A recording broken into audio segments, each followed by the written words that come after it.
الحمد لله نحمده ونستعينه ونستغفره ونعوذ بالله من شرور أنفسنا ومن سيئات أعمالنا من يهده الله فلا مضل له ومن يضلل فلا هادي له وأشهد أن لا إله إلا الله وحده لا شريك له وأشهد أن محمدا عبده ورسوله صلى الله تعالى عليه وعلى آله وصحبه وسلم تسليما كثيرا أما بعد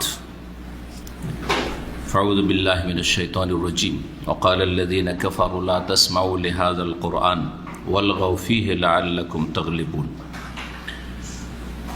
মহান আল্লাহর সমস্ত প্রশংসা যে আল্লাহ রাব্বুল আলামিন তার শেষ রাসূল নবী মুহাম্মদুর রাসূলুল্লাহ সাল্লাল্লাহু আলাইহি সাল্লামকে বিশ্বজাহানের জন্য রহমত স্বরূপ প্রেরণ করেছেন।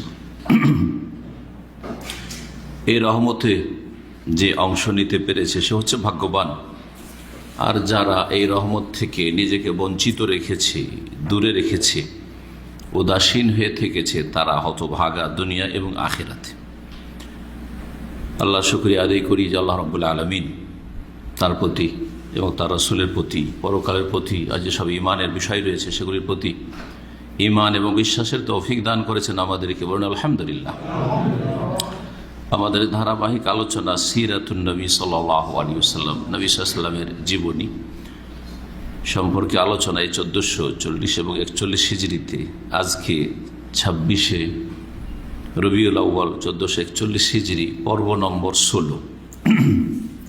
বিষয়বস্তু গত সপ্তাহের বিষয়বস্তু যেখানে আমরা শুরু করেছিলাম কিন্তু সময়ের অভাবে সেটা শেষ করা সম্ভব হয়নি। তা হচ্ছে যে নবী করিম সাল্লাল্লাহু আলাইহি ওয়াসাল্লাম যখন প্রকাশ্যে দাওয়াত দেওয়া শুরু করলেন, তখন এ দাওয়াতকে ঠেকানোর জন্য বিভিন্ন পন্থা অবলম্বন, কাফেরদের পক্ষ থেকে ইসলামের দাওয়াতকে ঠেকানোর জন্য বা প্রতিরোধ করার জন্য, নির্মূল করে দেওয়ার জন্য বিভিন্ন পন্থা অবলম্বন। এর মধ্যে প্রথমটি এবং দ্বিতীয়টি বলেছিলাম। প্রথম যে পন্থাটি অবলম্বন করেছিল কাফররা, সেটা হচ্ছে ঠাট্টা উপহাস করা। এত বেশি ঠাট্টা উপহাস করো, মজাক করো নবী সাল্লাল্লাহু আলাইহি ওয়াসাল্লামকে নিয়ে আর এই নতুন নতুন মুসলিম এদেরকে নিয়ে, যে তারা লজ্জাতে আর মুখ দেখাবার জায়গা না পায় আর ফিরে আসতে বাধ্য হয়। কিন্তু আল্লাহ রাব্বুল আলামিন যেই নূরকে পূর্ণতা দিতে চেয়েছেন সেটা কি আর কেউ নিভাতে পারে? কারো পক্ষে সম্ভব না। ওয়াল্লাহু ইল্লা ইউতিম্মা নূরাহু, আল্লাহ অস্বীকার করছেন, অসম্ভব যে তারা আল্লাহর নূরকে নিভিয়ে দেবে, আল্লাহর জ্যোতিকে নিভিয়ে দেবে।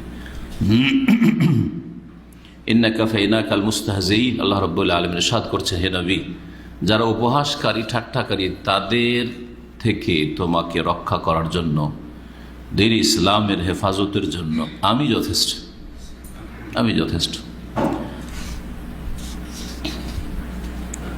দ্বিতীয় যে পন্থাটি কাফের অবলম্বন করেছিল তা হচ্ছে নবী সাল্লাল্লাহু আলাইহি ওয়াসাল্লাম যখন কোরআন পাঠ করবেন, যেন কোনো ব্যক্তি, মানে মুশরিকরা, তাদের কোনো ব্যক্তি যেন এই কোরআন না শুনে, কোরআন শোনায় বাধা সৃষ্টি করায়, যেইভাবে হোক না কেন কোরআন শোনা থেকে দূরে রাখা। আর এতে বলেছিলাম যে এটা হচ্ছে বেদাতিরও চরিত্র, আর বেদাতিরা এই চরিত্রগুলো ওদের থেকেই নিয়েছে। বাতিলপন্থীদের চরিত্রটাতে মিল আছে।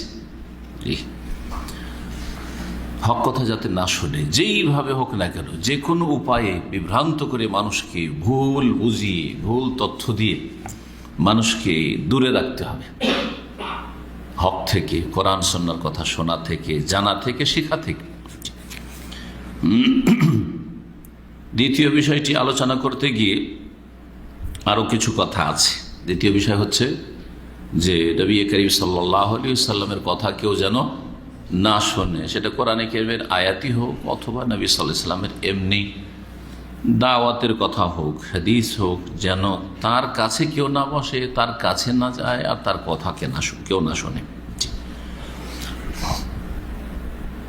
এই ক্ষেত্রে কাফেরদের কিছু নেতৃস্থানীয় ব্যক্তি ছিল, তারা স্বাভাবিক যে কোনো সমাজে যারা নেতৃস্থানীয় ব্যক্তি, তারা নেতৃত্ব দিয়ে থাকে, তারাই মানুষকে হয় ভালো পথে পরিচালিত করে ভালো হলে, আর যদি খারাপ হয় নেতারা তাহলে খারাপ পথে চালিত করে। এই জন্য আরবি প্রবাদ রয়েছে, আন্নাস আলাদিন মুলুকহি, জনগণ হচ্ছে শাসকদের ধর্মের অনুসারী। যেদিকে ক্ষমতা, যেদিকে শক্তি, সেদিকে জনগণ। ইচ্ছাকৃত অথবা অনিচ্ছাকৃত, অনেক সময় চাপের মুখে, আর অনেক সময় লোভে। কেউ চাপের মুখে, কেউ লোভে। জি, আন্নাস আলাদিন মুলুকহি, খুব গুরুত্বপূর্ণ এই আরবি প্রবাদটি। দেখেন, অনেকেই পছন্দ করে না, কিন্তু নিরুপায়, এর বিরুদ্ধে যেতে পারছেন না, কারণ ক্ষমতা তাদের হাতে। আর অধিকাংশ লোক আছে যারা 3 পয়সার কাছে বিক্রি হয়ে যাবে, দুনিয়ার স্বার্থের কাছে বিক্রি হয়ে যাবে, যেখানে লাভ সেইখানে।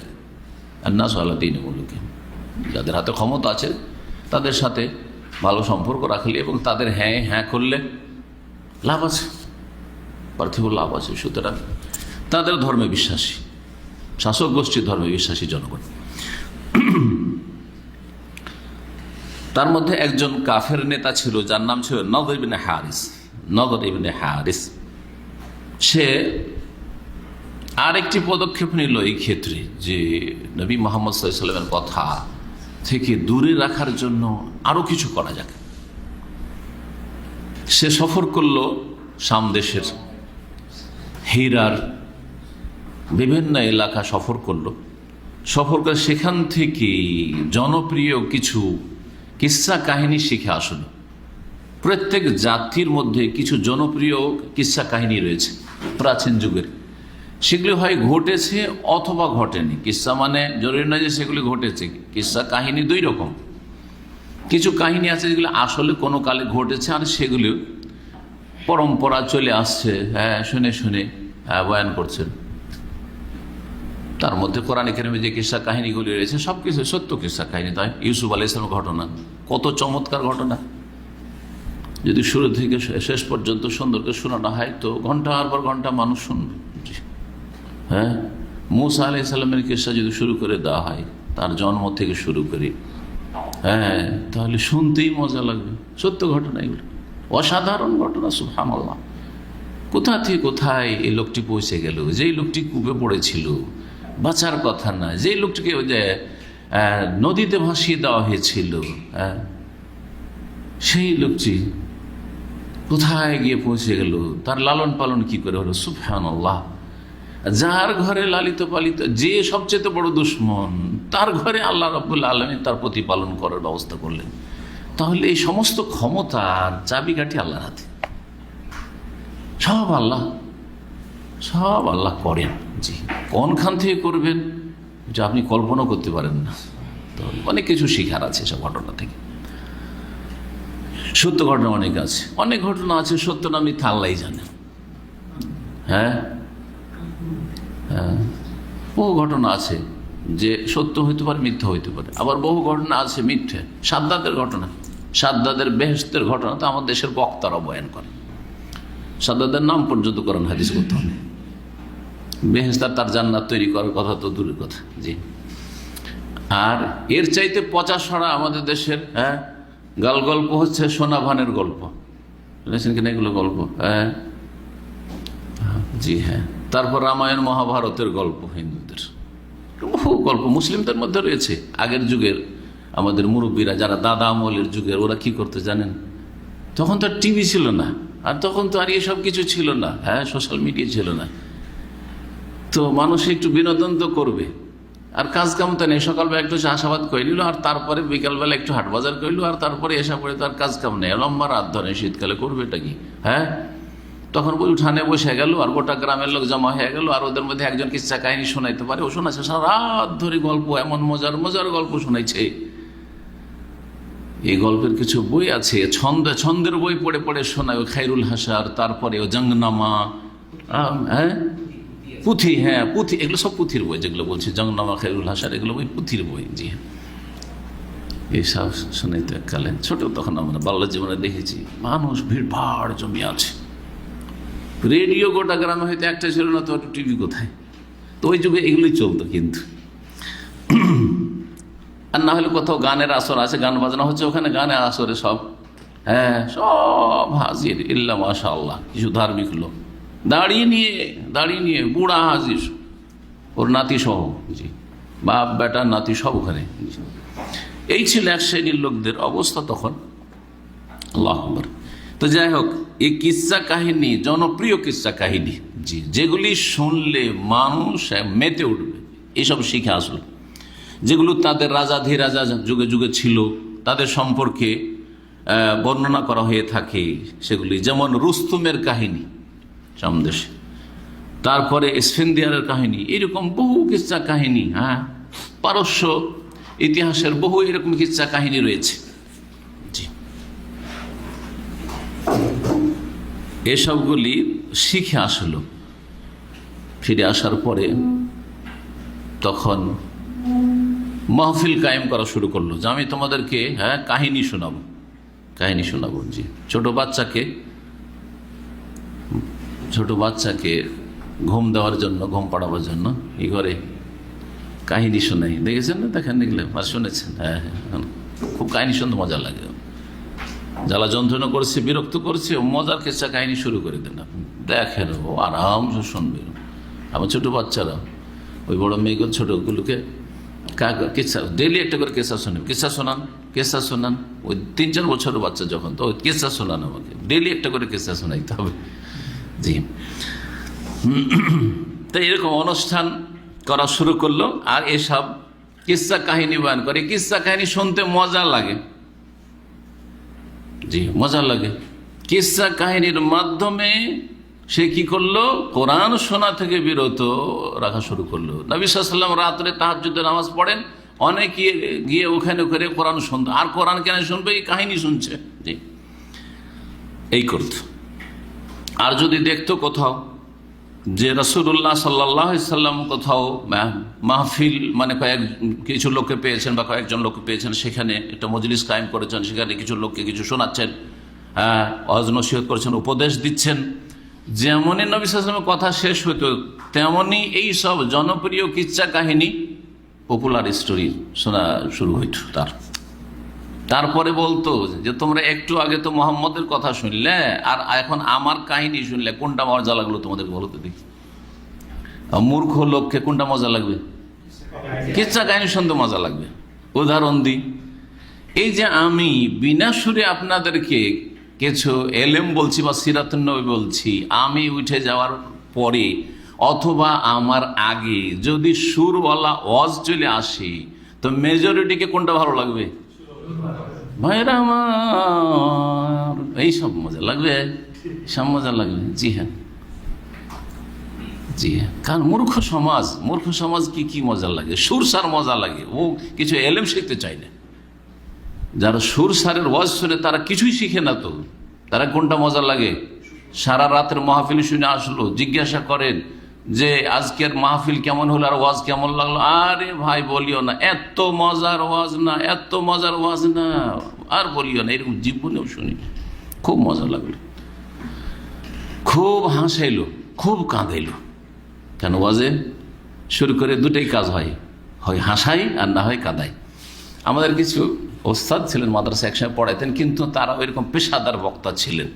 তো তাদের একজন বলতেন, মাঝে মাঝে নিজের গল্প নিজেই করতেন আমাদের আলেমদের সাথে। কলিগও থেকেছেন, আবার শিক্ষকও ছিলেন, আবার কলিগ, একসাথে পড়িয়েছি। তো বলতেন যে বাবা, যখন দেখলাম যে আমার সামনে শ্রোতা সব মূর্খ, কোনো শিক্ষিত লোক নেই, একবারে গেঁয়ো লোক, সব লোক, এইসব লোককে যদি আমি কোরআনে বা হাদিস শোনাই, তো আধা ঘন্টার মধ্যে সব পালিয়ে যাবে, নয় ঘুমিয়ে যাবে। পালিয়ে যাবে উঠে, আর না হলে সব ঘুমিয়ে যাবে, যে শুনতে ভালো লাগে না, ঘুম চলে আসবে। রাত হয়ে গেছে, শেষ বড় বক্তা, শেষখানে রাত 12টা 1টা 2টার সময় দিয়েছে তাকে সময়। তখন শুরু করলাম, বলছে একদিন হাসাইতেই শুরু করলাম, বলছে কিছু কিচ্ছা কাহিনী আমরা মুখস্থ রেখেছি, কারণ আমাদেরকে ডেলি জলসা করতে হয়, মাহফিল করতে হয়। কিচ্ছা কাহিনী দিয়ে হাসিয়ে তাদের নাড়ি ছিঁড়ে দিল, এই ভাষা করছে, তাদের নাড়ি ছিঁড়ে দিলাম, হাসতে হাসতে হাতে নাড়ি ছিঁড়ে গেল, এই অবস্থা, লুটিয়ে পড়ে হাসে হাতে। শ্রোতারা খুব হাসলো, আরে খুব মজার ওয়াজ আজকে। কোন জায়গায় গেলাম, দেখছি সব মূর্খের দল। আজকে চিন্তা করলাম আজকে কাঁদাবো, তা এমন এমন কিছু কিচ্ছা কাহিনী শুরু করলাম, শুধু কিচ্ছা কাহিনী, কাঁদাইলাম, খুব কাঁদাইলাম, ব্যাস।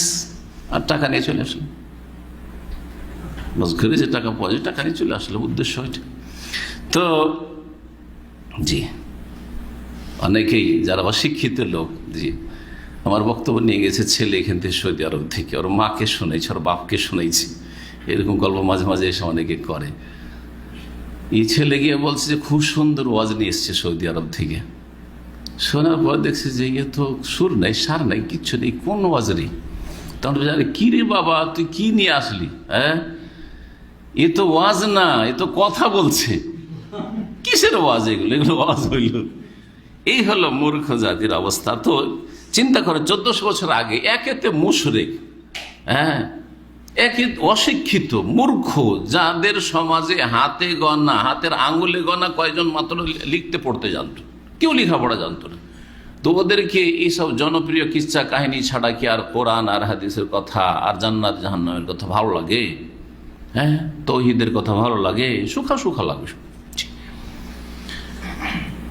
এই নাজির বিন হারেস নেতা বলতো জনগণকে, হ্যাঁ কাফের জনগণকে, যে আচ্ছা বলো তো, বেমাজা মোহাম্মদ আহসান হাদিস মেননি, মোহাম্মদের কথা তোমাদের কেন ভালো লাগবে? তার কথা ভালো না আমার কথা ভালো? তার কথা তোমাদের মজা লাগে না আমার কথা শুনতে মজা লাগে? আরো এক কাজ করলো এই বদমাশ, কি করলো? একটা দাসী ক্রয় করলো, দাসের যুগ ছিল, দাসী খরিদ করলো, যে গায়িকা ছিল, গান গাইতো, নাচতো, গায়িকা ছিল। সুতরাং একে দিয়ে কি করা শুরু করলো? যখনই দেখতো যে একটা লোক ইসলামের ক্ষেত্রে একটু নরম হয়ে গেছে, দুর্বল হয়ে গেছে, পজিটিভ কথাবার্তা বলছে, নবী মোহাম্মদ সাল্লাল্লাহু আলাইহি ওয়াসাল্লাম বিরোধিতা করেন না, বরং ও শুনতে আগ্রহী, কোরআনের কথা শুনতে আগ্রহী, নবী সাল্লাল্লাহু আলাইহি ওয়াসাল্লামের কথা শুনতে আগ্রহী, এইরকম লোক সম্পর্কে মক্কায় খবর পেলেই করতো কি, ওই লোকের বাড়ি চলে যেত ওই গায়িকা দাসীকে নিয়ে। আর তারপরে লোকজনকে, যারা চেলা সব আছে, ওদেরকে বলতো যে বসো, অথবা তার সাথে সাথে আরো করতো কি, কেউ লোকজন থাক আর নাই থাক, ওই দাসীকে বলতো, দেখেন নারী জাতি এমন একটি ফিতনা, বড় ফিতনা, বড় বড় জ্ঞানীদেরকে হুঁশহারা করে দিয়েছে, পাগল করে দিয়েছে। আউযুবিল্লাহ, আল্লাহ হেফাজত করুন। ঠিক, আউযুবিল্লাহি মিনাল ফিতানি মা যাহারা মিনহা ওয়া বাতান। বড় বড় শিক্ষিত মানুষ, বড় বড় মানুষ ওই ফিতনায় গিয়ে কোথা থেকে কোথায় চলে গেছে। ও বলতো কি, গিয়ে ওখানে নিয়ে গেছে ওই গায়িকা দাসীকে, যেই লোক ইসলামের দিকে একটু ঝুঁকেছে তার কাছে, আর যাওয়ার পরে বলছে যে এই ওকে কিছু খাবার পরিবেশন কর। আর মহিলা যদি খেতে দেয়, হ্যাঁ, এটা যুবতী মহিলা যদি খেতে দেয় তো আপনার তো অবস্থাই অন্যরকম হয়ে যায়। আর একে দাও, মদ খাও, মদটা তো তাদের ওই রকমই ছিল যেমন একবার পশ্চিমা দেশের সভ্যতায় মদ, কারণ মদ ছাড়া কোনো খাবার দাবার হয় না যেমন পশ্চিমা দেশে, ঠিক ওই রকমই ছিল মক্কার অবস্থা আর মদিনার অবস্থা ইসলামের পূর্বে। এবং তারপরে বলতো যে গান শোনাও, নাচ গান শোনাও, এই নেচে নেচে গান করা শুরু করতো মহিলা। ওয়াহাজা খায়রু মিম্মা ইয়াদুকা ইলাই মুহাম্মদ, আর এইভাবে মাতিয়ে দেওয়ার পরে তাকে বলতে যাচ্ছে, বললো যে মুহাম্মদের কথা তুমি শুনতে যাচ্ছ আর তার ক্ষেত্রে তোমাকে দুর্বল মনে হচ্ছে, তার চাইতে অনেক ভালো। দেখো, গায়িকা হাতে গান শুনলে, নাচ দেখলে, হ্যাঁ, কথা আমোদ ফুর্তি করলে, কেন বা ওইদিকে যাচ্ছ তুমি? তার এই বদ আচরণের পরিপ্রেক্ষিতে আল্লাহ রাব্বুল আলামিন সূরা লোকমানের আয়াত নম্বর 6 নাজিল করলেন, ওয়ামিনান নাস মান ইয়াশতারি লাহওয়াল হাদিস লিয়ুদিল্লা আন সাবিলিল্লাহি বিগাইরি ইলম ওয়া ইয়াত্তাখিযাহা হুজুয়া উলাইকা লাহুম আযাবুম মুহিন। আল্লাহ বলছেন, কত মানুষ এমন আছে যারা খেল তামাশার বস্তু খরিদ করে, ইয়াশতারি লাহওয়াল হাদিস। কিছু লোক আছে যারা কাজের কাজ করে না, এমন কিছুতে পয়সা ব্যয় করে, বা এমন কিছু খরিদ করা দুই রকম হয়। একটা হচ্ছে নিজে পয়সা খরচ করে খরিদ করা, আর একটা হচ্ছে চয়েস করা, প্রেফার করা, মানে প্রাধান্য দেওয়া। আপনার লাইফে একটা দিক হচ্ছে বিনোদন, খেলতামাশা, খেলাধুলা করা, আর একটা হচ্ছে কাজের কাজ করা, যেটা দিয়ে আপনি কিছু ভালো কাজ করলেন, গঠনমূলক কাজ করলেন, অথবা আপনার অর্থনীতিটা ভালো করলেন, রুজি রোজগার করলেন।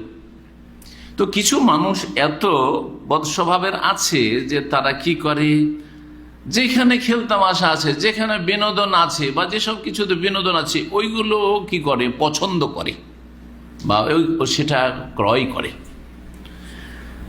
উদ্দেশ্য লিউদিল্লা আন সাবিলিল্লাহ, যাতে করে মানুষকে পথভ্রষ্ট করে আল্লাহর রাস্তা থেকে বেগাইরে ইলম, না জানার কারণে, মূর্খতার কারণে।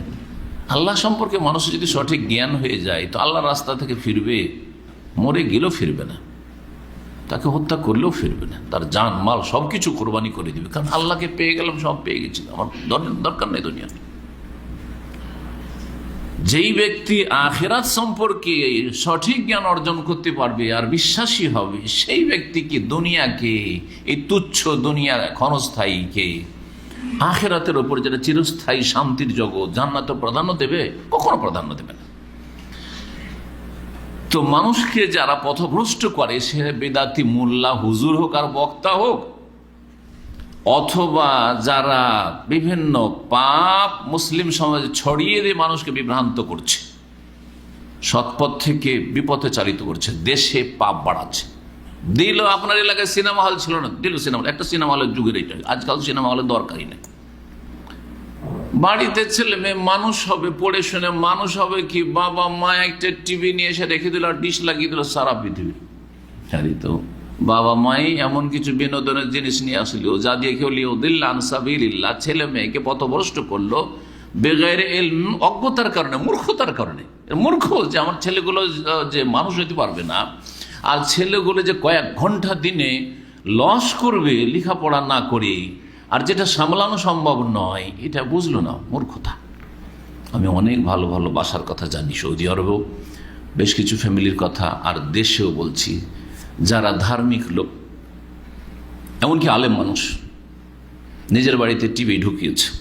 আমি তখন তাদের বলেছি যে আপনারা কেন বাসায় টিভি রাখলেন? আলহামদুলিল্লাহ, আমি তো টিভি জীবনেও কোনোদিন রাখি না, আমার বাসাতে আজ পর্যন্ত নেই, কোনোদিন চড়াইনি আর চড়াবো না ইনশাআল্লাহ। তো একজন ভাই যুক্তি বললো যে অনেক কিছু শিখার আছে ভালো, এতে অনেক ভাষা শিখবে, কিছু ভালো ভালো চ্যানেল আছে যাতে কিছু ভাষা শিখবে।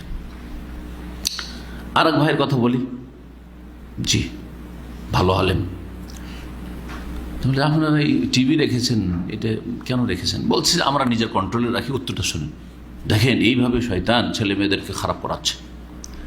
আপনার দূরদর্শিতা না থাকার কারণে আপনি অনেক দূর থেকে চিন্তা না করেন, আপনি সোজা একটা চিন্তা করলেন যে আমার একটু খবর টবর শোনার প্রয়োজন রয়েছে, আর এটাকে আমি নিজের আয়ত্ত রাখতে পারবো, ছেলে মেয়ের হাতে আমি টিভি দেব না, আমি আমার ওয়াইফ ছাড়া আর কেউ টিভি অন করবে না।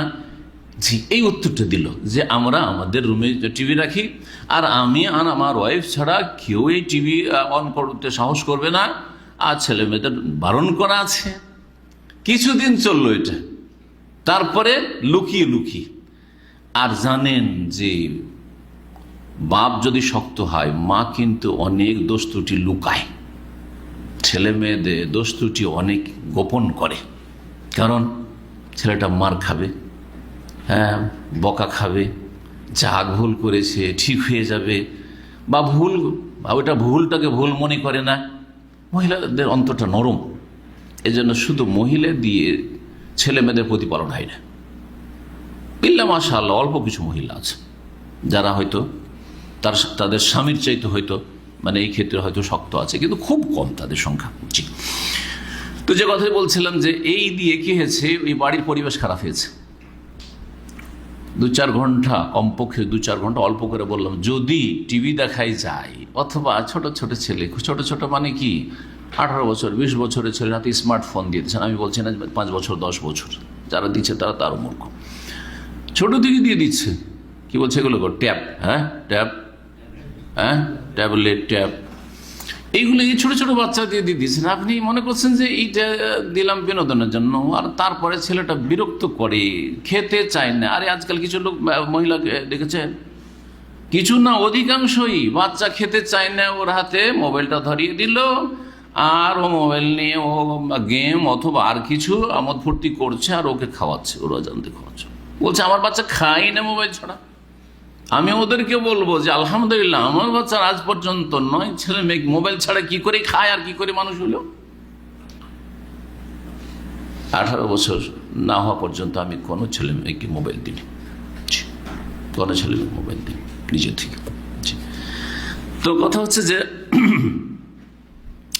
কি বলছিলাম, যেটা লিউদিল্লা আন সাবিলিল্লাহ বিগাইরি ইলম, অনেক সময় আপনি অজ্ঞতার কারণে অন্যদেরকে পথভ্রষ্ট করলেন। সে অন্যরা আপনার স্ত্রী হোক, অথবা আপনার ছেলে মেয়ে হোক, অথবা দেশবাসী হোক। শাসক গোষ্ঠীরা অজ্ঞতার কারণে দেশবাসী পথভ্রষ্ট করছে, পাপের দিকে ঠেলে দিচ্ছে। অথবা আলেম সমাজ, এক শ্রেণীর বেদাতে আলেম সমাজ হোক, তাদের অজ্ঞতা, ওহিদ সম্পর্কে অজ্ঞতার কারণে, সুন্নাহ সম্পর্কে অজ্ঞতার কারণে, শিরক বিদআত সম্পর্কে অজ্ঞতার কারণে, সুফিবাদ যে গুমরাহি, এই অজ্ঞতার কারণে। মনে করেন সুফিবাদী হচ্ছে তাজকিয়া নফস। যদি সুফিবাদের সিলসিলায় না আসি, পীর মুরিদের সিলসিলায় তরিকতে না আসি, তাহলে আত্মার পরিশুদ্ধি হবে না, তাজকিয়া নফস হবে না। এটাই তো তাদেরকে গুমরা করেছে, অজ্ঞতা। জি, স্ত্রীকে পর্যন্ত, যে কথাটা ইঙ্গিতে বললাম, আমি শুধু এক কথা বলেছি, স্ত্রীকে পর্যন্ত গোমরা পথভ্রষ্ট খারাপ করার মূলে অনেক স্বামী, অনেক স্বামী। বহু ঘটনা আছে বিভিন্ন দেশের, অনেক শিক্ষার বিষয় আছে। অনেকে মনে করেন আমি খোলা মনের, আমি যেমন খোলা মনের, আমার বন্ধু খোলা মনের, উদার মনের, এগুলো ভালো চমৎকার ভাষা, কিন্তু উদার মনের মানুষ আমি, অত সংকীর্ণ চিন্তা চেতনা রাখি না। তারপর আমি কারো সম্পর্কে সন্দেহ করি না। স্ত্রী বড়ই পর্দানাসীন, বড়ই দিনদার, বিয়ে করে নিয়ে আসলো দিনদার ফ্যামিলি থেকে। আর তারপরে বন্ধু বান্ধব যখন আসে, তখন বলে যে আমার বন্ধুরা এসছে, ওদেরকে তুমি খাবার পরিবেশন করো, আমি আছি, অসুবিধা কি, আমার সামনে তুমি বন্ধুদের পরিবেশন করো, আমি খাচ্ছি, বন্ধুরা খাচ্ছে। স্ত্রী বলছেন না, মোটেই আমি পারবো না এই কাজ করতে, আমি জীবনে কাজ করিনি। বলছেন না, তোমার করতেই হবে। মুশকিল, একদিন দুদিন এই করতে করতে কত শক্ত হয়ে থাকবে, স্বামীকে রাজি করতে হবে, সেও নরম হয়ে গেল। আর তারপর ওইভাবে পরিবেশন করা শুরু করলো, খেতে দেওয়া শুরু করলো। এই বন্ধু যে শয়তানের শয়তান, তখন এখান থেকে চান্স নেওয়া শুরু করলো, নজর পড়লো, কুদৃষ্টি পড়লো, আর তারপরে তার অন্তরে পাপ ঢুকলো, শয়তানি ঢুকলো। যখন বন্ধু থাকে না, তখন চলে আসে, এসে নক করে। ধীরে ধীরে একটা খাতির হয়ে গেছে, খাওয়াইতে খাওয়াইতে, মানে ওই যে একটা আড় থাকে নারী পুরুষের, ওইটা দূর হয়ে গেছে, প্রাচীরটা দূর হয়ে গেছে, ওপেন হয়ে গেছে। তারপরে এসে বলে যে ভাই আছে? না ভাই নাই, কিন্তু তার সাথে পরিচয় হয়ে গেছে, আসতে পারি কি? মানে জানেন এইসব কি জায়গায়, আসেন আসেন আসেন, এই আসেন আসেন করতে করতে শেষে আউযুবিল্লাহ, ব্যভিচারে লিপ্ত, ইজ্জত হারিয়েছে, তারপরে পরিবার ভেঙেছে, ধ্বংস হয়েছে পরিবার। সেই স্ত্রী ওই স্বামীকে বলছে, এই যে আমাদের তালাক হইল, বিচ্ছিন্নতা, এর পিছনে কারণ তুমি আমাকে ধ্বংস করেছো, তুমি আমার চরিত্র ধ্বংস করেছো। আমি প্রথম দিন বরং আমি খুব শক্ত ছিলাম যে কোনোদিন আমি কাউকে বেগানা পুরুষকে খেতে দিয়ে যাবো, তুমি বাধ্য করেছো আমাকে, তুমি অসন্তুষ্ট হয়েছো যদি তোমার বন্ধুদেরকে আমি যদি খাবার পরিবেশন না করি তাহলে। আউযুবিল্লাহ। জি, এই আয়াতের তাফসীর লিউদিল্লা আন সাবিলিল্লাহি বিগাইরি ইলম, সবাই যে জেনে শুনে মানুষকে গোমরা করে না, বরং অধিকাংশই যারা গোমরা করে দাল্লুন মুদিল, তারা অজ্ঞতার কারণে, মূর্খতার কারণে, সঠিক বিষয়টা না জানার কারণে গোমরা করে। জেনে শুনে গোমরা করা লোক খুবই কম আছে। কারা আছে? পেট পূজারী যারা, এক শ্রেণীর পেট পূজারী আলেম আছে, ধর্ম ব্যবসায়ী আছে, পেট পূজারী ধর্মের নামে রাজনীতিকারীরা আছে, যারা রাজনীতি করে, হ্যাঁ, তারপরে পেট পূজারী আপনার পীরেরা আছে। অনেক সময় তাওহীদ সুন্নাতের কথা জানার পরেও মিলাদ করা ছাড়বে না, কারণ একটা ইনকাম সোর্স। কোরআন খানি বক্সানো ছাড়বে না, কারণ ইনকাম সোর্স। তাবিজ ব্যবসা ছাড়বে না, কারণ ইনকাম সোর্স। মাজার ব্যবসা ছাড়বে না, কারণ ইনকাম সোর্স। জানলেও, হক জানার পরও, কিন্তু তাদের সংখ্যা খুব কম। অধিকাংশ যারা মুদিল্লুন, পথভ্রষ্টকারী, মানব জাতিকে গোমরা করেছে, তারা হচ্ছে বেগাইরে ইলমিন, আল্লাহ কোরআনে বলছে, অজ্ঞতার কারণে। ওয়াত্তাখিযাহা হুজুয়া, আর তারা আল্লাহর দ্বীনের কথাকে বা নবী করিম সাল্লাল্লাহু আলাইহি ওয়াসাল্লামের বাণীকে নিয়ে তারা উপহাস করে থাকে। উলাইকা লাহুম আযাবুম মুহিন, তাদের জন্য লাঞ্ছনাকর শাস্তি রয়েছে, লাঞ্ছনাকর শাস্তি রয়েছে। যারা দ্বীন থেকে, তৌহিদ থেকে, সুন্নাত থেকে দূরে রাখার জন্য, তাকওয়া থেকে, ধার্মিকতা থেকে, আল্লাহ ভীরুতা থেকে দূরে রাখার জন্য বিভিন্ন রকমের পাপের সুযোগ করে দেয় মানুষকে, পাপের সুযোগ করে দেয়। সেটা শিরকের পাপ হোক, বেদাতের পাপ হোক, অথবা অশ্লীলতার পাপ হোক, অশ্লীলতার পাপের সুযোগ করে দিচ্ছে। তাহলে এদের জন্য কি রয়েছে? আযাবুম মুহিনুন, আল্লাহ বলছেন এমন আযাব যেটা হচ্ছে বড়ই লাঞ্ছনাকর আযাব, অপমানজনক আযাব রয়েছে তাদের জন্য দুনিয়া এবং আখিরাতে। দুনিয়ায় আল্লাহ রাব্বুল আলামিন ছেড়ে দিতে পারেন কিন্তু, বা ছাড় দিতে পারেন, কিন্তু আখিরাতে পরকালে ছাড়বেন না। দুনিয়া কয়েকদিনের, দুনিয়াতেও যদি দাদাগিরি করে চলে যায় তার মানে এই নয় যে চিরকালে এইরকমই থাকবে। তৃতীয় যে পন্থাটি অবলম্বন করেছিল মক্কার কাফের মুশরিকরা নবী করিম সাল্লাল্লাহু আলাইহি ওয়াসাল্লামের দাওয়াতকে ঠেকানোর জন্য, সেটা ছিল মানুষের মনে সংশয় সৃষ্টি করা এবং অপপ্রচার চালানো, ইসলামী দাওয়াতের বিরুদ্ধে প্রোপাগান্ডা করা, অপপ্রচার। এটা মক্কার মুশরিক কাফেররা করেছে, যুগে যুগে আম্বিয়া রাসূলগণের শত্রু বিরোধীরা করেছে। হ্যাঁ, যারা দিনের দাওয়াতকে অমান্য করেছে তারাই কাজ করেছে। আর কিয়ামত পর্যন্ত যারা শিরক বিদআতে লিপ্ত ধর্ম ব্যবসায়ী তারা করতেই থাকবে। জি, তারা করতেই থাকবে। বুঝতেই পারছেন যে কিভাবে সংশয় সৃষ্টি করে, কিভাবে সংশয় সৃষ্টি করে। যদি আপনি বলেন তাওহীদুল আসমা সিফাত সম্পর্কে আল্লাহর হাত আছে, আল্লাহর চেহারা আছে, এটাকে বেদাতি মোল্লারা, আমাদের আলোচনা, আমার আলোচনা তো দেখেন দেখেন দেখেন, এই যে শেখ মতিউর রহমানী মুজাসসিমা আকীদার, মানে আল্লাহর দেহ আছে বলছে। আমি দেহ আছে বলেছি? বডি আছে বলেছি? না, যেটা আল্লাহ বলেছে সেটা বলেছি। আল্লাহ বলছে ইয়াদুল্লাহ, আমি ইয়াদুল্লাহ বলেছি।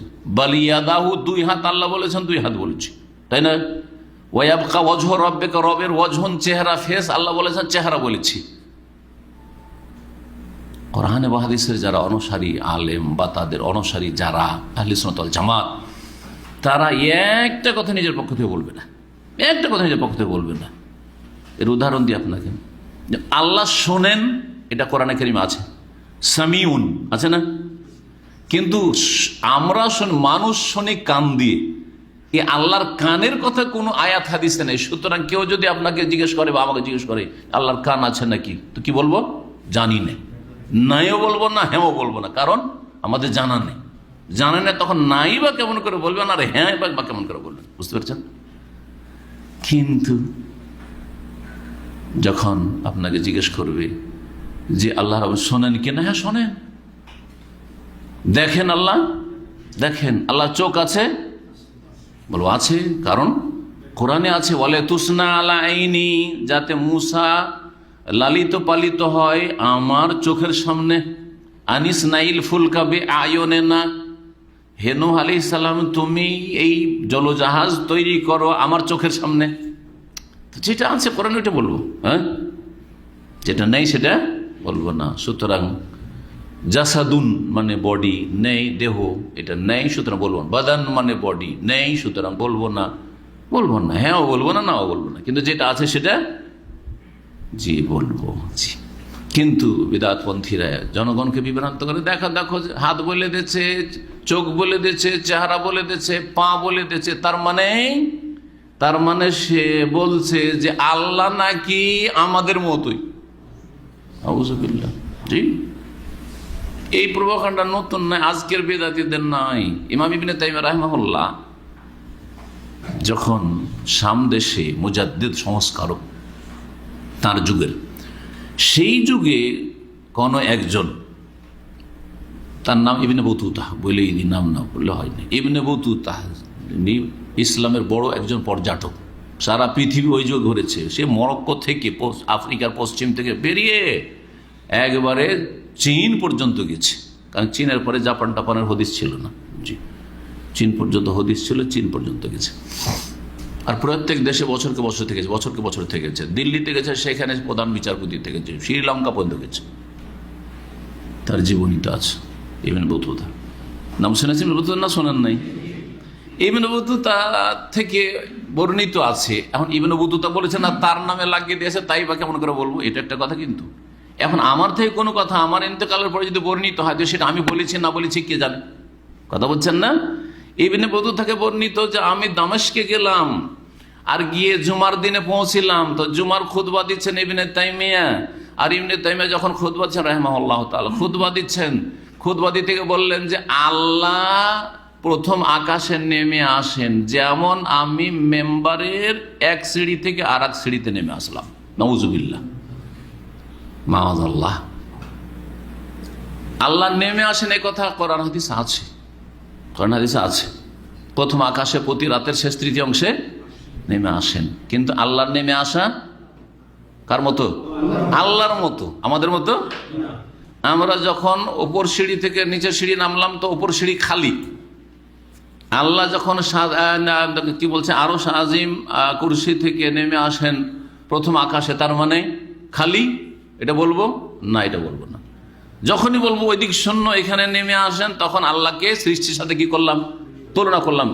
আর যদি বলি যে না, আল্লাহ নামেন না, আল্লাহ রহমতে নেমে আসে, তাহলে বিকৃতি ঘটার অপব্যাখ্যা করলাম। কোনোটাই করবো না, অপব্যাখ্যাও করবো না, আর কারোর সাথে তুলনাও করবো না আসমা সিফাতের ক্ষেত্রে। কিন্তু এই এলেমগুলি কি বিদাতীদের কাছে আছে? নেই তো। জি, মিথ্যা অপবাদ দিয়ে থাকে। তো মক্কার মুশরিকরা এই কাজটি, বিশেষ করে মুশরিক নেতারা এই একটি পন্থা অবলম্বন করেছিল নবী করিম সাল্লাল্লাহু আলাইহি ওয়াসাল্লাম দাওয়াতকে একেবারে মুছে দেওয়ার জন্য বা নির্মূল করার জন্য। কি?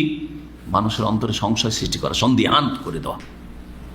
জি, পেরেশান থাকবে ওরা, ঝামেলায় যাবো না, বাধ্য ঝামেলা। হ্যাঁ, আর কি করে? অপপ্রচার চালানো, প্রোপাগান্ডা করা। জি, উল্টো পাল্টা কথাবার্তা, মিথ্যে অপপ্রচার করা, যার কোনো হদিস পর্যন্ত নেই যে মোহাম্মদ সাল্লাল্লাহু আলাইহি ওয়াসাল্লাম এরকম কথা বলছেন অথবা এরকম করছেন। আরে জানো জানো, আরে মোহাম্মদ আমাদের দেব দেবীকে গাল দিচ্ছে, আরে তোমাদের বাপ দাদাকে পর্যন্ত গাল দিচ্ছে। কোন গাল দিয়েছেন? বরং কোরআন আল্লাহ নিষেধ করছেন, ওয়ালা তাসুব্বুল ইয়াদুনা মিন দুনিহি। কিন্তু মক্কার কাফের নেতা সবাই এই কথাই বলতো, ইয়াসুব্বু আলিহাতানা, আমাদের দেব দেবী মাবুদকে গাল দিচ্ছে। কত খারাপ মানুষ যে মাবুদকে গাল দিতে পারে। জি, মানুষের শত্রুতা করলে কি না করে। সুবহানাল্লাহ, সুবহানাল্লাহ। একসময় গ্রামে ছোটকালে বাস করেছি। আমার আব্বা একা ছিলেন, আর অন্য বংশের লোকের প্রভাবশালী ছিল। আমাদের কাছের বংশের লোকেরা একটু দূরে, তো বিভিন্ন জায়গায় ছড়িয়ে ছিটিয়ে। পর্দা আমাদের বাড়িতে এত শক্ত পর্দা যে পাশের বাড়ির কোনো সাবালক ছেলে বা লোক আমাদের বাড়িতে ঢুকবে। ওই যুগে যখন পাকা বাড়ি ছিল না, তখন দেয়াল বাড়ি, তখন সেই যুগে ছোট্ট আমরা, কোনো একটা পাশের বাড়ির একটা যুবক ছেলে 15-16 বছরের ছেলে আমাদের বাড়িতে ঢুকবে, উঠানে ঢুকবে, এটার কোনো উপায় ছিল না। এত কড়া একটা শাসন ছিল, পাবন্দি ছিল। কেউ যদি চলে গেছে, আমাদের দেশের স্বভাব কি গ্রামে গঞ্জে আছেন ভাই, দিয়ে হাঁটতে লেগেছে, কেন কোথায় যাচ্ছ তুমি? বসার জায়গা নেই, বাইরে একটা বেঞ্চ কিন্তু রাখা থাকতো সবসময়, যাতে এই কথা না বলতে পারে যে কোনো বসার জায়গা নেই, বাইরে বেঞ্চ, একটা বারান্দা আছে, বারান্দায় বেঞ্চ আছে, বসো ওখানে। এমন অপপ্রচার শুরু করলো গ্রামের কিছু নেতা মাথারা আর তাদের চেলারা। আর পাশে কিছু হিন্দুও বাস করতো ওই গ্রামে। একদিন আমি মদিনা থেকে গিয়েছি, তো মদিনার ছাত্র, বড় হয়ে গেছে তখন। এমন অপপ্রচার চালিয়েছে, হিন্দুদের কাছে একটা বিরূপ ধারণা ছিল আমাদের সম্পর্কে, ওদের পরিবার সম্পর্কে। ওই হিন্দু মহিলাগুলি আমাদের বাড়ি ঢুকতে চাইছে, যে আমি মদিনায় থাকি। আর মদিনার কথা শোনার পরে হিন্দুরাও তো খুব মদিনা মক্কা এগুলো শ্রদ্ধা করে এমনি। তো আমাদের বাড়িতে মহিলাগুলো ঢুকতে চাইছে, এসে বলছে যে ভাই তোমাদের বাড়ি কি ঢুকতে পারবো? কেন ঢুকতে পারবে না? মহিলা, কয়েকজন মহিলা, কেন ঢুকতে পারবে না? বলছে আমরা তো শুনেছি নাকি তোমাদের বাড়িতে ঢুকাই নিষেধ, কারোর কেউ ঢুকতে পারবে না তোমাদের বাড়িতে, ঢুকলে নাকি অপমান করা হয়। আমি বললাম যে মহিলাদের নিষেধ না শুধু পুরুষদের? বলছে না না, সবার নিষেধে কথা শুনেছি। আল্লাহ আমার কানে। আমি মহিলাগুলিকে বললাম দেখো, মহিলাদের মধ্যে ঢুকতে পারে, কিন্তু পুরুষ ঢুকতে পারে না। এটা হচ্ছে আমাদের বাড়ির আইন কানুন। দেখেন কিভাবে হিন্দুদেরকেও আমাদের বিরুদ্ধে ফাসিক বেদিন মুসলিমরা, বেদিন মানে এমন বেদিন নয় যে তারা কাফের মুরতাদ, নামাজও পড়ে কিন্তু পর্দার শত্রু, পর্দার শত্রুটা হিজাব একটি মাসলার শত্রু। তারপরে এইরকম কড়া পর্দা কেন? বাড়িতে আমরা ঢুকতো, আমাদের বাড়িতে ঢুকছে সবাই, ওদের বাড়িতে কেন ঢুকবে না? এই শত্রু। সুবহানাল্লাহ, অবাক হয়ে যাবেন আপনি যে আমাদের দেশের মুসলিমদের অবস্থা। আপনি যদি একটু শক্ত হন, আপনার আপনজন, আপনার ভাই বোন সব দুশমন হয়ে যাবে। আপনার বোন তার স্বামীকে নিয়ে গেছে, আর যদি আপনার স্ত্রী ওর স্বামীর সাথে দেখা না করে, আপনার ভাই, আপনার বোন দুশমন হয়ে যাবে, আপনার দুলাভাই দুশমন হয়ে যাবে। জি, আপনার মা পর্যন্ত দুশমন হয়ে যাবে যে আমার বউ কত খারাপ, আমার জামাই এত আদর করি, আমার জামাইকে একটু খাবার দেবে না, একটু এক কাপ চা দেবে না, এক গ্লাস পানি দিবে না, এইরকম বউ দেখতে চাই না। বলবে না? মেজরিটি বলবে এই কথা, অধিকাংশ বলবে এই কথা, বেগাইরে ইলমে, অজ্ঞতাবশত। জি, যাই হোক, এগুলি হচ্ছে কি অপপ্রচার, প্রোপাগান্ডা। জি, এরা এত বেশি অপপ্রচার চালাতে শুরু করলো নবী করিম সাল্লাল্লাহু আলাইহি ওয়াসাল্লামের বিরুদ্ধে, কোরআনের বিরুদ্ধে। তারা কখনো কখনো কোরআনে করিম সম্পর্কে বলতো যে আজগাস ও আহলাম, এ মুহাম্মদ এসব মিথ্যা স্বপ্ন শোনায়। স্বপ্ন দুই রকম, এক হচ্ছে সত্য স্বপ্ন, যে আসলে স্বপ্ন দেখেছে আর স্বপ্নের কথা শোনাচ্ছে, আর মিথ্যা স্বপ্ন মানে আসলে কোনো বাস্তবতা নেই, সে সেই স্বপ্নগুলি গড়ে নিচ্ছে, অথবা তাকে যে স্বপ্ন দেখানো যায় সেগুলি হচ্ছে অবাস্তব স্বপ্ন। এগুলিকে আজগাস ও আহলাম বলা হয়। যেমন সূরা ইউসুফে এই কথাই বলা হয়েছে, যখন স্বপ্নগুলি দেখেছিলেন ওই যে কিছু লোকেরা, তারপরে অন্য লোকদেরকে জিজ্ঞাসা করলেন যে এই স্বপ্নের বিবরণ, বলছে আজগাস ও আহলামে ওমা নাহনু বিতাউইলিল আহলামি বিআলিমিন। এগুলি হচ্ছে মিথ্যা স্বপ্ন, মানে কল্পিত স্বপ্ন। কল্পিত স্বপ্ন কেমন হয়? দিনে যেগুলি কল্পনা করেছেন রাত্রে দেখছেন, এগুলি হচ্ছে আজগাস আহলাম, কল্পিত স্বপ্ন। যখন একটা যুবক বিয়ে করতে চাইছে, একটা যুবক বিয়ে করবে, একটা মেয়েকে প্রস্তাব দিয়েছে, হারাম না জায়েজ উদাহরণ না দিয়ে একটা মেয়েকে প্রস্তাব দিয়েছে, আর বিয়ের কথাবার্তা হয়তো শুরু হয়েছে বা কিছুটা চলেছে, বা দেখে এসছে মেয়েটাকে, এখনো বিয়ে করবে কিনা কোনো কিছু ডিসাইড হয়নি। আর তারপরে রাত্রে স্বপ্ন দেখা শুরু করেছে, আর স্বপ্নে দেখছে যে আমার বিয়ে বরযাত্রী নিয়ে চলে গেছি, আর তারপরে বিয়ে হয়ে গেল, আর তারপরে বউর সাথে দেখা সাক্ষাৎ হইল, আউযুবিল্লাহ, সব দেখে ফেললো। ও তখন তার মূর্খতার কারণে কি বলছে যে এই আল্লাহর পক্ষে তখন এই মেয়েকে বিয়ে করা লাগবে, কারণ আমি স্বপ্নে দেখেছি যে ওটা আমার স্ত্রী। কথা বলছেন না? আসলে কি ঘটনা? আজগাস ও আহলাম। হ্যাঁ, জি, এটাকে উর্দু ভাষাতে বলে খেয়ালি পোলাও। মানে পোলাও খেতে পাননি কিন্তু কল্পনা করেছেন পোলাওর কথা, কল্পনা করেছেন পোলাওর কথা, ওইরকম খেয়ালি পোলাও। জি, এরকম অনেকই হয়ে থাকে। ঝগড়া হয় আপনাদের, দিনে যদি ঝগড়া করেন, রাত্রে দেখুন মারতে আসছে আমাকে, অনেকে আমাকে এসে বলেছে যে ওর সাথে মনোমালিন্য হয়েছে, তারপরে ও দেখছি যে আমাকে একবারে অস্ত্র নিয়ে লাঠি নিয়ে মারতে আসছে, সে খুব ভয় পাচ্ছে। কোনো ভয় করিয়েন না আপনি, ওই যে দিনে ও ঝগড়া করেছেন বা মনোমালিন্য হয়েছে আর মনে বারবার করে কথাটা ঘুরছে, তখন রাত্রে তখন আপনি ওই স্বপ্নই দেখছেন, আর আসলে কিছু না। তো কখনো কখনো কাফের এরকম বলতো যে মোহাম্মদ যে কোরআনের কথাগুলো শোনাচ্ছে এগুলো কি মিথ্যা স্বপ্ন। জি হ্যাঁ, ইয়ারাহা মোহাম্মদ সাল্লাল্লাহু আলাইহি ওয়াসাল্লাম এই স্বপ্নগুলি দেখে থাকে রাতে, আর দিনে তোমাদেরকে এসব পাঠ পড়ায়। কখনো কখনো বলতো ইফতারাহু মিন ইনদি নাফসিহি, এ কোরআন তার নিজের রচিত, নিজেই এটা রচনা করে আর তারপরে তোমাদেরকে বানিয়ে বানিয়ে শোনায়। জি হ্যাঁ, প্রত্যেকটার উত্তর আছে, খণ্ডন আছে। আর যেই লোকটি আলিফ বা থেকে শুরু করে ইয়া পর্যন্ত চেনেন না যে কোনটা আলিফ আর কোনটা বা আর কোনটা ইয়ে, সেই লোক কি করে কোরআন রচনা করতে পারেন? একটা কিছু রচনা করার জন্য ভাষা জ্ঞান লাগবে না? অবশ্যই লাগবে। শুধু মাতৃভাষা হইলে হবে? মাতৃভাষা আপনার আরবি, কিন্তু আপনি কিছুই লেখাপড়া করেননি, ভালো ভালো সাহিত্যিক ভাষা দিয়ে আপনি কাব্য রচনা করতে পারবেন, অথবা আর কিছু গদ্য রচনা করতে কিছু পারবেন, একটা আর্টিকেল পারবেন না। কখনো কখনো বলতো যে ইন্নামা ইউআল্লিমুহু বাশার। জি, কোরআনে কারিমে এই কথা, কাফেরদের এই কথা আল্লাহ রাব্বুল উল্লেখ করেছেন। জি, সূরা নম্বর 16 আয়াত নম্বর 103, ইন্নামা ইউআল্লিমুহু বাশার।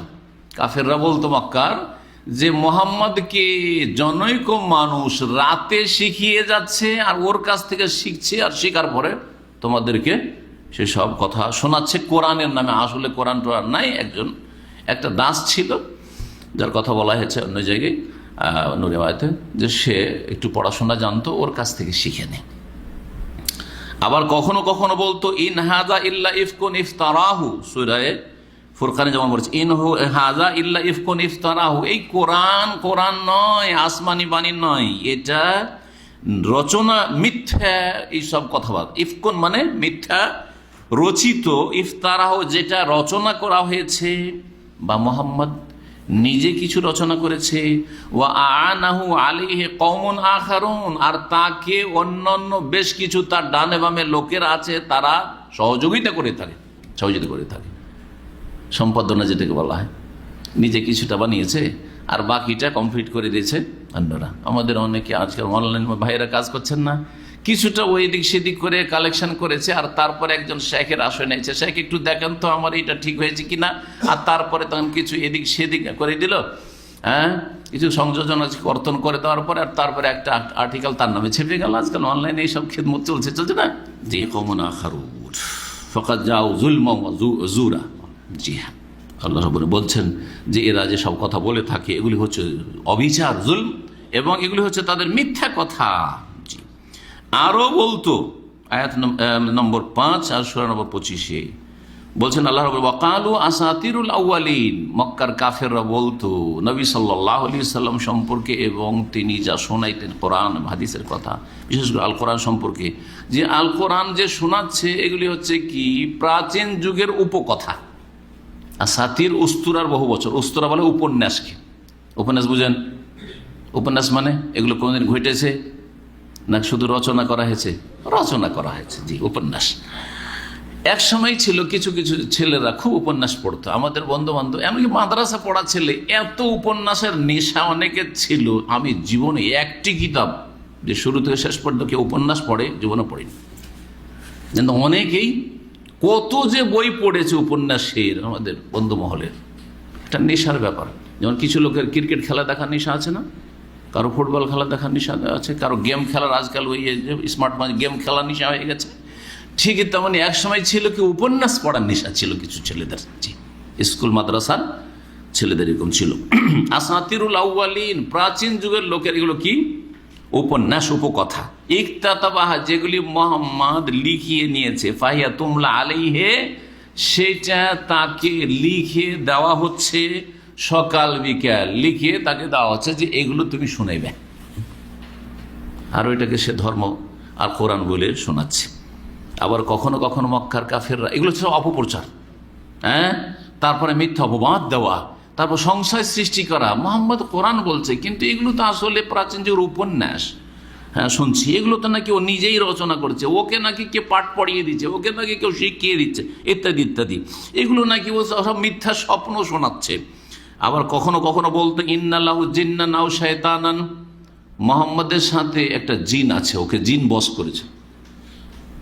জিন সওয়ার হওয়া বুঝেন তো না? বুঝেন না? জিন নামে কথা বলে, কোনোদিন দেখেননি, শোনেননি? মনে হয়েছে সব যে ঠান্ডা দেখেছেন না? জীবনেও কোরআন পড়তে জানে না, কোরআন পড়েইনি জীবনে, আর এত সুন্দর তেলাওয়াত করছে। আমি শুনেছি একসময় কোনো শুদ্ধ তেলাওয়াত জানে না, এত সুন্দর তেলাওয়াত করছে, অবাক। তেলাওয়াত কে করছে? ওই জিন তেলাওয়াত করছে, কিন্তু ওর গায়ে সওয়ার হয়ে আওয়াজ চেঞ্জ হয়ে যায়। যখন জিন আসে তখন ওর আসল যে ভয়েসটা ছিল ওইটা থাকে না, তখন জিন অন্য রকমের আওয়াজ হয়ে যায়। তো বলতো যে মোহাম্মদের সাথে এক জিন আছে, শয়তান আছে, যে এই কোরআনের কথাগুলি নিয়ে নেমে আসে, যেমন জিন শয়তান জ্যোতিষীদের কাছে এসে থাকে। আল্লাহ রাব্বুল এর খণ্ডন করে কোরআনে কারীমে ইরশাদ করেছেন, কুল হাল উনাব্বিউকুম আলা মান তানাজ্জালু শায়াতিন, হে নবী ওদেরকে বলে দাও যারা অপপ্রচার চালাচ্ছে আর মিথ্যা অপবাদ দিচ্ছে তোমার ওপর, যে তোমার কাছে জিন আছে আর জিন এগুলো তোমাকে শিখাচ্ছে, বলো যে তোমাদেরকে জানিয়ে দেব কি ওই সব লোকদের সম্পর্কে যাদের কাছে জিন নেমে আসে, আলামান তানাজালু শায়াতিন, জিন শয়তান নেমে আসে। শোনো, ভালো মানুষের কাছে জিন নেমে আসে না, ভালো মানুষের কাছে জিন নেমে আসে না। জিন দিয়ে অমুক কবিরাজ চিকিৎসা করছে, নিশ্চিত জেনে নেন সেই কবিরাজ শিরককারী। ভালো মানুষের কাছে ভালো আলেম একটিও বিদাত করে না, কখনো তাকে জিন সাহায্য করতে আসবে না, কখনো জিন সাহায্য করতে আসবে না। আমার এক ওস্তাদ ছিলেন দেওবন্দি, আর দেওবন্দের বড় একজন ফারিক আলেম ছিলেন। এমনি যোগ্যতা অনেক বেশি ছিল, কিন্তু যেহেতু দেওবন্দি আকিদের লোক, সেজন্য বিদাত তো অবশ্যই ছিল। তো আমি মদিনায় যখন পড়ি, এক যুগে তার কাছে পড়ে এসেছি। তারপরে আমার ছোট ভাইগুলো ওই মাদ্রাসায় পড়তো, তো ছোট ভাইগুলোকে দেখতে গেছি।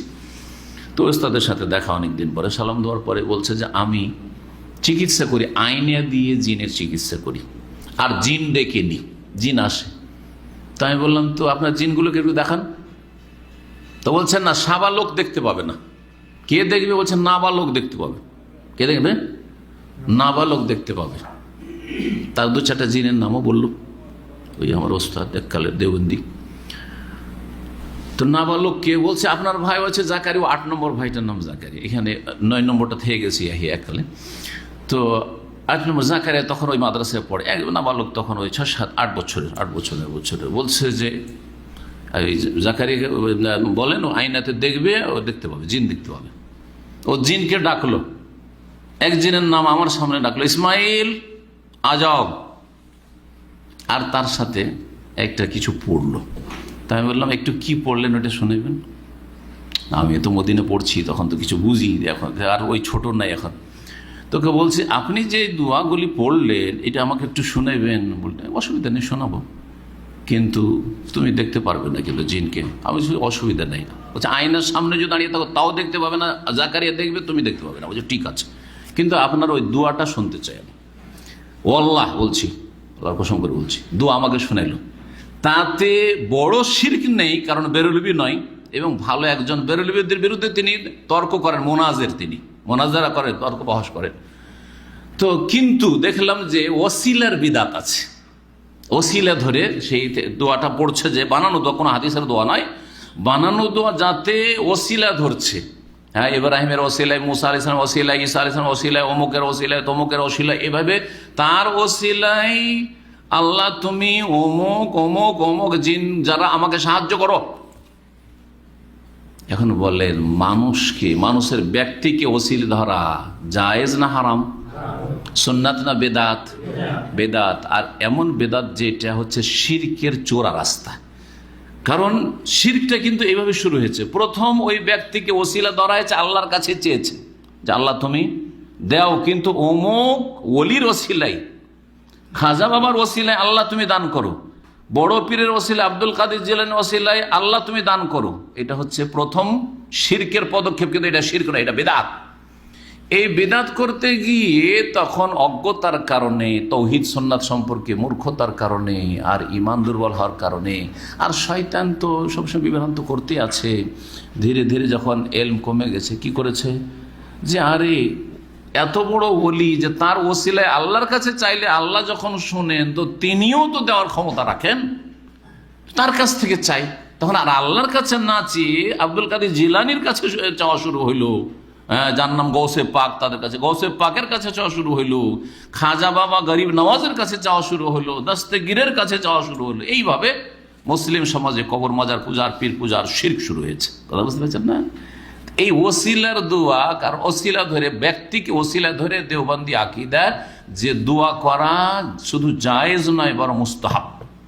শুধু যদি দোয়া করেন নাকি কবুল নাও হইতে পারে, কিন্তু যখন বড় বড় ওলি আউলিয়া বা নবী রসুলের ওসিলা দিয়ে দোয়া করবেন, তখন তাদের ওসিলায় আল্লাহর কাছে দোয়াটা তাড়াতাড়ি কবুল। এটা হচ্ছে দেওবন্দি আকীদা। তো দেওবন্দীদের সাথে আকীদার ইখতিলাফ নেই, কথা নয়, অবশ্যই আছে, কিন্তু দেওবন্দি আর বেরোলিতে পার্থক্য আছে। দেওবন্দি আর বেরোলিতে পার্থক্য আছে। আটরসি, মাইজভান্ডারি, দেওয়ানবাগি একদিকে, আর চরমনাই, পার্থক্য আছে। কিন্তু জি হ্যাঁ আছে, বেদাত তো আছে, বহু বেদাত এদের মধ্যে আছে, এদের মধ্যে আছে। এমনকি তাদের কিতাব থেকে যে আলোচনাগুলি করা হয়েছে, প্রমাণ স্পষ্ট যে তাতে অজান্তে হোক আর জানতে হোক বড় বড় শিরক আছে, আর ইসলাম বিরোধী, আকীদা বিরোধী বড় বড় কথা আছে। জি, তো এটা আমার বাস্তব জীবনের ঘটনা। এইভাবে জিনের সাহায্য নিয়ে, তো জিন অতক্ষণ সাহায্য করবে না যতক্ষণ পর্যন্ত আপনি শিরক না করবেন, বা কমপক্ষে বেদাত না করবেন। বেদাত হলো আল্লাহর জন্য আপনি খাসি জবাই করেন, কিন্তু কালো খাসি জবাই করতে বেদাত। আল্লাহর জন্য জবাই করেন, কিন্তু আপনাকে সাদা মোরগ লাগবে, বুঝা গেছে? আল্লাহর জন্য জবাই করাইলো, কিন্তু আপনাকে এই মোরগটা জবাই করে কি করতে হবে, এই রক্তটা দাফন করে আসতে অমুক জায়গায়, অমুক পুকুরে দুধ চিনি দিয়ে আসতে হবে। বলছে হয়তো আল্লাহর জন্য, কিন্তু পুকুরে কেন দুধ চিনি? শয়তানের জন্য, জিনের জন্য এটি। জি হ্যাঁ। আরো কি জানেন, আমার দেশে যখন চিকেন পক্স হইতো, চিকেন পক্স বুঝলেন তো? হ্যাঁ জি, আমরা আঞ্চলিক ভাষায় প্যানসা বলি, মানে পানি বসন্ত, সহজ ভাষায় পানি বসন্ত। পানি বসন্ত হলে যখন একটু ভালো হয়ে আসে তখন কি করে জানেন মহিলারা? খবর রাখেন না আপনারা? 7 রকম মিষ্টি খাওয়াবে ওকে। বাজার থেকে কি করতে হবে? 7 পদের মিষ্টি নিয়ে আসতে হবে। পেড়া ভেড়া এই সেই শুরু করে রসগোল্লা করে 7 রকম 7 রকম নিয়ে এসে ওই রুগীকে খাওয়াইবে। বলছি 7 রকম এই যদি না খাওয়ায়, 7টাই খেতে হবে, একটু একটু করে 7 রকমই খেতে হবে ওকে। যদি না খায় তাহলে তার কোনো অঙ্গহানি হইতে পারে, ইয়াকিদ আছে। যদিও শিরক না হোক, বিদআত তো অবশ্য নিশ্চিত, কিন্তু শিরকেরও সম্ভাবনা আছে, যে একে খাওয়ানোর মাধ্যমে জিন শয়তানকে সন্তুষ্ট করা, যাতে করে তার কোনো অঙ্গকে নষ্ট না করে দেয়, অঙ্গহানি না করে। জি, এসব রহস্য। শিরক থেকে, বিদআত থেকে সতর্ক হওয়ার জন্য কত যে শিখার দরকার রয়েছে। জি, আর কত যে শিরক ছড়িয়ে ছিটিয়ে আছে মুসলিম সমাজে। যাই, কি বলছেন আল্লাহ রাব্বুল আলামিন, যে হে নবী তুমি বলে দাও এই মক্কার কাফেরদেরকে, এরা বলছে তোমার কাছে জিন নেমে আসে আর কোরআন শিখায় তোমাকে, শোনো, হাল উনাব্বিউকুম আলা মান তানাজ্জালু শায়াতিন, বলে দেব কি তোমাদেরকে হে মক্কার মুশরিকরা নেতারা, শয়তান কার কাছে নেমে আসে জানো? তানাজ্জালু আলা কুল্লি আফাকিন আসিম, ভালো মানুষের কাছে নেমে আসে না। শয়তানের অবতরণ ঘটে প্রত্যেক মিথ্যু পাপিষ্টের কাছে। প্রত্যেক আফাক, যে মিথ্যা রচনা করতে পারে, নয়কে 6 করতে পারে, আর আসিম যে পাপিষ্ট গুনাহগার। আপনি পাপ করেন, শয়তান আপনার কাছে হাজির হয়ে যাবে। জি, এই ইন্নাহা তানজিলু আল কাযযাব, মিথ্যু ফাজির ফাসিক, যে ব্যক্তি গুনাহে ডুবে আছে তার কাছে নেমে আসে। জি, নাপাক হয়ে আছে। এই জন্য মেলা পীরের ওজিফা হচ্ছে যে আজকের প্রথম ওজিফা হইল তোমার পরীক্ষা চলছে, আজকে এশার নামাজ পড়বে না, বুঝছে না? জি, আমি আমার আলোচনায় পীরদের সম্পর্কে আলোচনা করতে বলেছি। প্রথম ওজিফা দিচ্ছে মুরিদকে, যে তুমি আমার কাছে মুরিদ হইতে এসছো, তোমার আজকে এই পরীক্ষা। পাকা নামাজি ওকে বলছে প্রথম ওজিফা হচ্ছে আজকের এশার নামাজ পড়া চলবে না। তার মানে কি? হ্যাঁ, শয়তানকে রাজি করা আর আল্লাহ থেকে দূরে সরিয়ে দেওয়া, যাতে করে শয়তান গ্রাস করতে পারে। তো কি করে আমার কাছে শয়তান আসতে পারে, জিন নেমে আসতে পারে, অথচ আমাকে জীবনে মিথ্যা কথা বলতে দেখনি, আর কোনোদিন আমাকে কোনো পাপের কাছেও দেখনি, ধারে কাছেও দেখনি। ফাকাইফা তাকুলুন, কি করে বলছো যে কোরআন তানজিলু শায়াতিন, শয়তানের অবতরণ, ফেরেশতা নিয়ে আসছে, জিবরাইল নিয়ে আসছে, আর তোমরা বলছো শয়তান নিয়ে আসছে আমার কাছে। কখনো কখনো নবী কারীম সাল্লাল্লাহু আলাইহি ওয়াসাল্লাম সম্পর্কে অপপ্রচার চালাইতো যে আরে একে জিনে ধরেছে, জিন নেমে আসে কেউ বলতো, আর কখনো কখনো বলতো যে একে জিনে স্পর্শ করেছে, মানে এর ওপর জিন সওয়ার হয়েছে, আর সওয়ার হয়ে একে এইরকম কথা বলায়। না হলে এ তো লেখাপড়া করেনি, তুই নিজেতে কোথায় বলবে জিন বলছে, ওর গায়ে চড়ে জিন বলছে। আর এই জন্য সুন্দর সুন্দর কথা বলতে পারছে, যেমন কবিরা কাব্য রচনা করে থাকে। আর কখনো কখনো বলতো যে মোহাম্মদ হচ্ছে একজন কবি হয়ে গেছে, ওই জিনের সাহায্য নিয়ে কবি হয়ে গেছে। এর খণ্ডনে আল্লাহ রাব্বুল আলামিন সূরা শুআরা, একটি সূরার নামে রয়েছে কি? সূরা শুআরা। শায়েরের বহু বচন, শায়ের এক বচন মানে কবি, আর শুআরা মানে কবিগণ। তো একটি সূরার নামে হচ্ছে কবিগণ। আল্লাহ বলছেন ওয়াশ-শুআরা ইয়াত্তাবিউহুমুল গাউন, যারা কবি কাব্য রচনাকারী তাদের অনুসারীরা কোনো ভালো মানুষ হয় না, তাদের ভক্ত বা অনুসারীরা পথভ্রষ্ট পাপিষ্ট হয়। দেখেন, কোরআন সুন্নাহর আলেম হন, তাহলে আপনার অনুসারীরা ভালো মানুষ হবে, খারাপ আস্তে আস্তে সরে যাবে। কিন্তু আপনি শিরক বিদআত করেন, চারিদিকে আপনার অসৎ লোকেরা জমা হয়ে যাবে। এইরকমই যারা কাব্য রচনা করে কবি, তাদের পেছনে যারা ঘুরে, তাদের যারা ভক্ত, তারা হচ্ছে গাউন, মানে পথভ্রষ্ট গুমরাহ। আলাম তারা, তোমরা কি দেখো না, বা তুমি কি দেখো না হে মানুষ, আন্নাহুম ফি কুল্লি ওয়াদিন ইয়াহিমুন, যে যারা কবি তারা প্রত্যেক মাঠে মাঠে বা উপত্যকায় উদ্ভ্রান্ত হয়ে ঘুরে বেড়ায়। কবি বা কাব্য রচনা সম্পর্কে যাদের জ্ঞান আছে, কাব্য রচনা বাড়িতে বসে বসে পারবে না, তাদেরকে বিভিন্ন জায়গায় ঘুরে বেড়াইতে হয়। নদীতে গেল, ভরা নদীতে, আর তারপরে দাঁড়িয়ে গেল ভরা নদীর সামনে, আর যে স্রোত প্রবাহিত হচ্ছে, আর যে উথাল পাথাল ঢেউ, এটা দেখার পরে একটা কাব্য রচনা করলো নদী সম্পর্কে।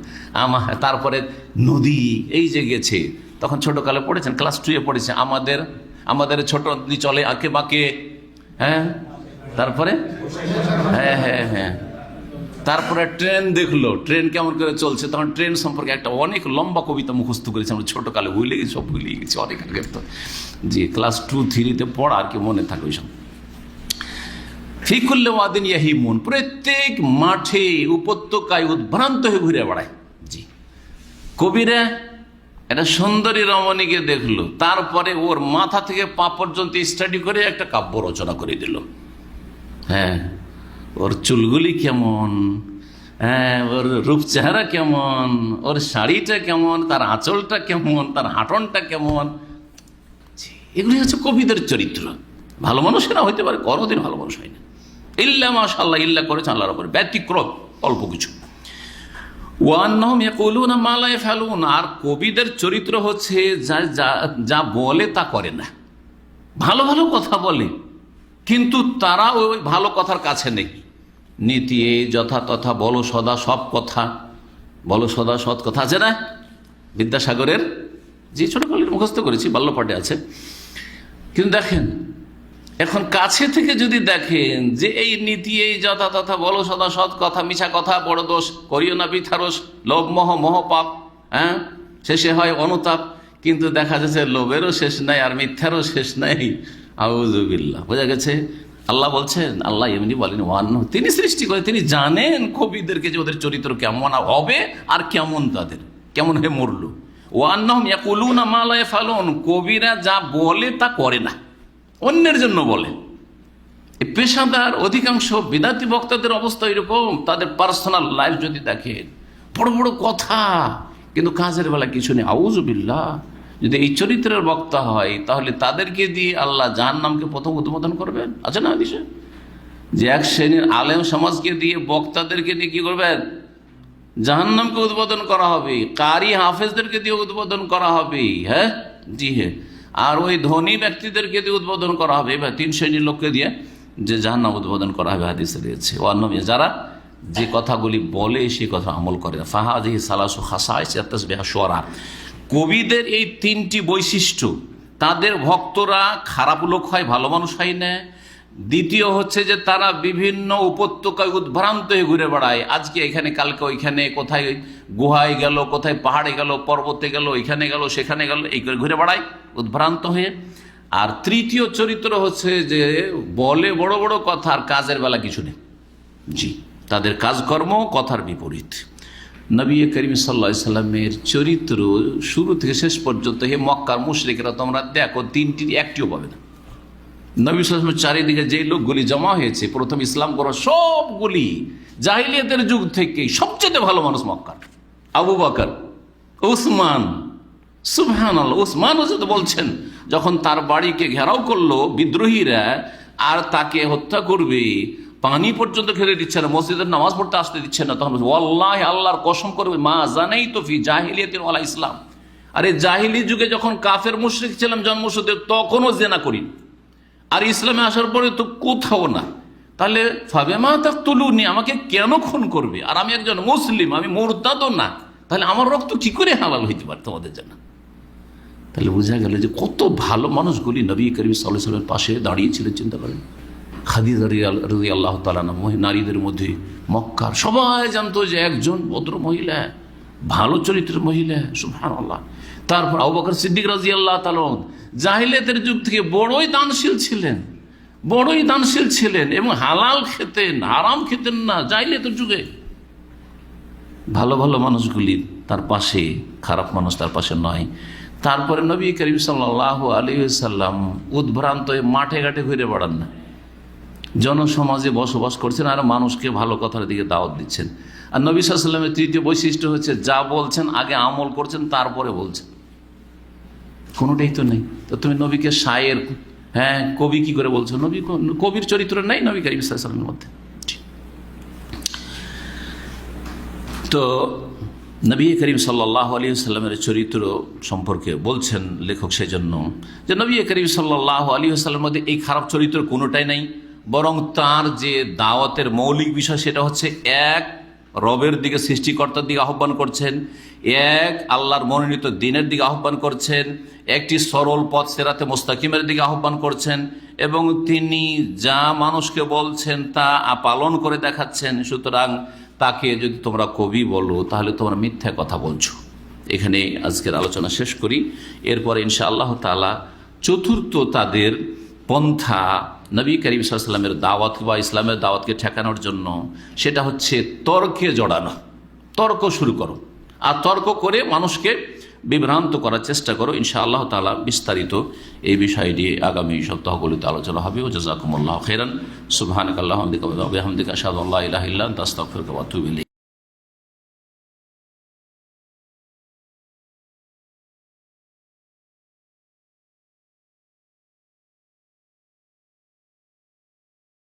Allah